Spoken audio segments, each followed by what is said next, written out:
Freedom of speech అంటే 100% ఫ్రీగా ఉండాలని కొంతమంది అంటే, ఫ్రీడమ్ ఆఫ్ స్పీచ్కి కొన్ని రెస్ట్రిక్షన్స్ ఉండాలి అని కొంతమంది అంటారు. వీళ్ళిద్దరు వ్యూస్ ఏంటి అని మనం ఇప్పుడు చూద్దాం.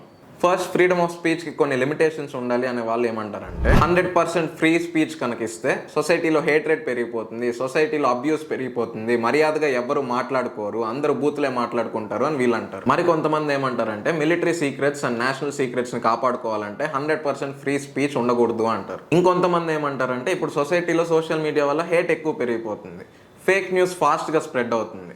100% ఫ్రీ స్పీచ్ పెట్టామంటే ఎవరన్నా ఏదన్నా చెప్పచ్చు, తప్పు చెప్పచ్చు, అబద్ధాలు చెప్పచ్చు, అవి ఇంకా ఫాస్ట్గా స్ప్రెడ్ అవుతాయి. అందువల్ల 100% ఫ్రీ స్పీచ్ ఉండకూడదు అంటారు. దీనికి అగేన్స్ట్గా 100% ఫ్రీ స్పీచ్ ఉండాలి అని చెప్పే వాళ్ళు ఏమంటారంటే, అసలు ఒక పాయింట్ అఫెన్సివ్ అని ఎవరు డిసైడ్ చేస్తారు అని వీళ్ళు అడుగుతున్నారు. ఒకవేళ నిజం అనేది అఫెన్సివ్గా ఉన్నా దాన్ని చెప్పగలిగే ఫ్రీడమ్ ఉండాలి అని వీళ్ళు వాదిస్తారు. కొంతమంది యాక్టివిస్టులు ఏమంటారంటే, పవర్లో ఉన్న వాళ్ళు ఈ రెస్ట్రిక్షన్స్ని మిస్యూజ్ చేస్తున్నారు, వాళ్ళ పైన నిజాలు ఎక్కడ బయట పడిపోతాయి అని చెప్పి వీటిని వాడుకుంటున్నారు అని వాళ్ళు వాదిస్తారు.